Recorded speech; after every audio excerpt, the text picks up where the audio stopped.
नमस्कार स्टूडेंट। आज का हमारा टॉपिक है नगरीय समस्याएं या नगरीय समाज की समस्याएं। जैसा कि आप सभी को मालूम है, भारत तीव्र गति से नगरीकरण की ओर अग्रसर है। वस्तुतः भारत ग्रामीण समाज है, लेकिन आधुनिकता के दौर में वर्तमान समय में यह तेज़ी से नगरीकृत होने लगा है। नगरीकरण के बहुत से लाभ हमने देखे हैं और उन सभी लाभों का हमारा समाज फ़ायदा उठा रहा है, लेकिन इसके साथ साथ इसे कुछ दूसरा पहलू भी है जो नगरीय समाज के होने से समस्याओं को जन्म दे रहा है। आइए उन समस्याओं को देखने का प्रयास करते हैं। सबसे पहली नगरीय समस्या है वो है जनघनत्व का अधिक होना। ग्रामीण जनसंख्या के लोग अवसर की तलाश में, रोजगार की तलाश में, जीविकोपार्जन की तलाश में नगरों की ओर पलायन करते हैं।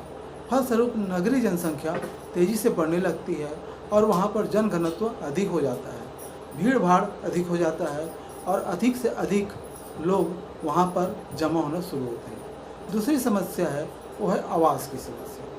नगरीय जनसंख्या की प्रमुख समस्याओं में आवास की समस्या बहुत ही ज़्यादा गंभीर और प्रमुख है। यह इसलिए होता है कि लोग रोजगार की तलाश में नगरों की ओर पलायन तो कर जाते हैं, लेकिन वहाँ रहने के लिए उनको पर्याप्त आवास की सुविधा उपलब्ध नहीं हो पाती। नगर में आवास की समस्या प्रमुख रूप से देखी जाती है। अत्यधिक भीड़ भाड़ होने की वजह से लोग रातों में रेलवे स्टेशन में, सरायों में, आश्रम स्थलों में, मंदिरों में इत्यादि में रात गुजारने को मजबूर होते हैं। तीसरी जो समस्या है वो है भोजन एवं वस्त्र आदि की समस्या। अत्यधिक जनसंख्या को वहाँ पर रोजगार नहीं मिल पाता, फलस्वरूप वो अपनी मूलभूत ज़रूरतें जैसे भोजन, वस्त्र इत्यादि की पूर्ति करने में अक्षम हो जाते हैं। इसलिए नगरीय जनसंख्या में भोजन एवं वस्त्र की समस्या आती है और लोग भूखमरी इत्यादि का शिकार होने लगते हैं। अगली जो समस्या है वो है गंदी बस्ती की समस्या।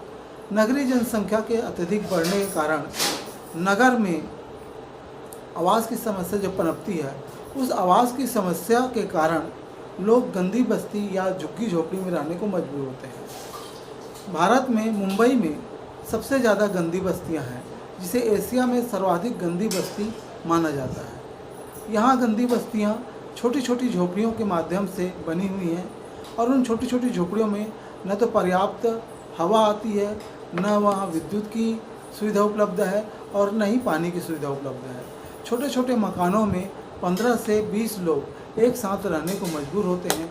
फलस्वरूप वहाँ पर अनेक प्रकार की गंभीर समस्याएं पनपने लगती हैं। गंदी बस्तियों के कारण ही अपराध पनपता है। अस्वास्थ्यकर वातावरण होने से वहाँ पर स्वास्थ्य की समस्या बहुत तेज़ी से पनपने लगती है। अगली समस्या है बेरोजगारी की समस्या। लोग नगरों की ओर रोजगार के लिए तो जाते हैं, लेकिन सभी लोगों को जो रोजगार चाहिए होता है वो रोजगार उनको वहाँ उपलब्ध नहीं हो पाता। फलस्वरूप नगर की अधिकांश जनसंख्या बेरोजगारी से जूझने लगती है और इन बेरोजगारी से जूझने के कारण वहाँ के जो लोग हैं वह गैर कानूनी काम में लिप्त होते देखे गए हैं। अगली समस्या है निर्धनता की समस्या। आवास, गंदी बस्ती, जनघनत्व इत्यादि के कारण वहाँ निर्धनता पनपने लगती है। लोगों को पर्याप्त रोजगार नहीं मिल पाता और वह निर्धनता की समस्या से जूझने लगते हैं। अगली समस्या है विषमता एवं वर्ग संघर्ष की समस्या। नगर में आर्थिक आधार पर विषमता देखने को मिलती है।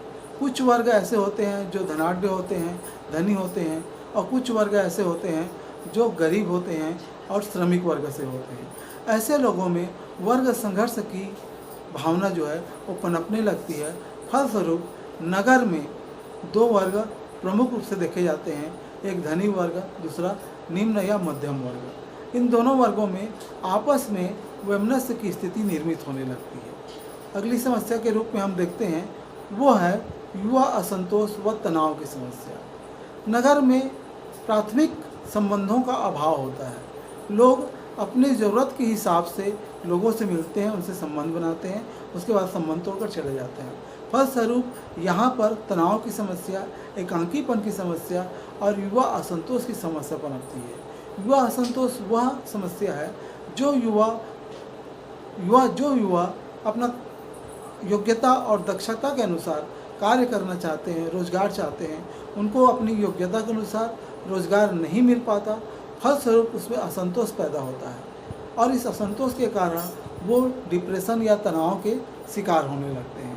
और ऐसे में नगरीय जनसंख्या में एक समस्या पैदा होने लगती है, एकांकीपन या अलगाव की समस्या। इससे बचने के लिए लोग नशे की ओर प्रवृत्त होने लगते हैं और नगर में अपराध पनपने लगता है। आगे इसकी समस्या को हम कह सकते हैं सांप्रदायिकता की समस्या। नगरों में विभिन्न जाति, धर्म और संप्रदाय के मानने वाले लोग होते हैं। प्रत्येक जो व्यक्ति है वह अपने संप्रदाय से जुड़ा होता है और जुड़ने का प्रयास करता है। इस प्रकार सांप्रदायिक जो तनाव है वो पैदा होता है। आज तक भारत में जितने भी सांप्रदायिक समस्याएं उत्पन्न हुई हैं, झगड़े उत्पन्न हुए हैं, वो नगरों से ही शुरू हुए हैं। गांव में सांप्रदायिक तनाव की समस्या न के बराबर है, बल्कि शहरों में जो सांप्रदायिक समस्या है वही पनपती है, फलती फूलती है और शहरों में और नगरों में से होकर ही अन्य क्षेत्रों में यह सांप्रदायिक समस्याएं या सांप्रदायिक तनाव या संघर्ष फैलता है। आगे की समस्या है सामाजिक विघटन की समस्या। व्यक्ति एकांकीपन से शुरू होता है और वह व्यक्तिक विघटन की स्थिति में आता है। व्यक्तिक विघटन धीरे धीरे पारिवारिक विघटन की ओर चला जाता है, फिर उसका परिवार जो है वो विघटित होने लगता है। पारिवारिक विघटन से वह विघटन सामाजिक विघटन का रूप ले लेता है और विस्तृत आकार में समाज का विघटन होने लगता है। नगरों की एक प्रमुख समस्या है दुर्घटना की समस्या।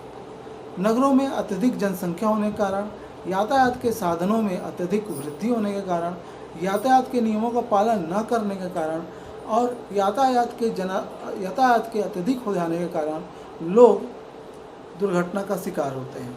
शराबखोरी, नशा इत्यादि के कारण भी मोटरसाइकिल के द्वारा या चारपहिया वाहन के द्वारा दुर्घटनाएं होती है। अगली जो समस्या है वह है वेश्यावृत्ति की समस्या। नगरों में वेश्यावृत्ति की समस्या एक आम बात होने लगी है।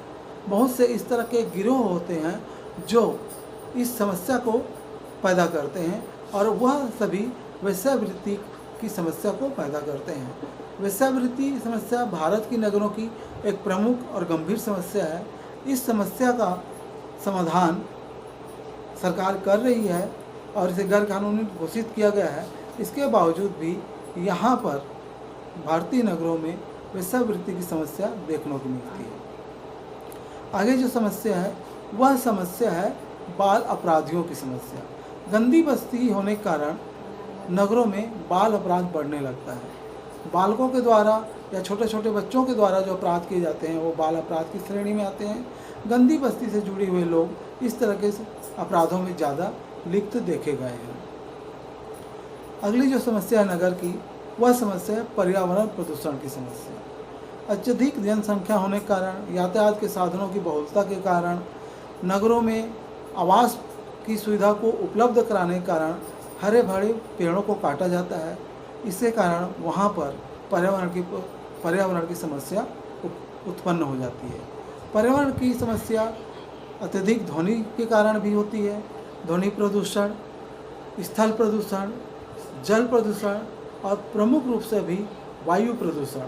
वायु प्रदूषण की समस्या सबसे ज़्यादा नगरों में देखने को मिलती है। इस तरह के पर्यावरण के प्रदूषण नगरों में देखा जाता है।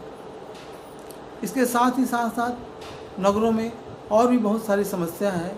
हम अगले वीडियो में उसे देखेंगे। धन्यवाद।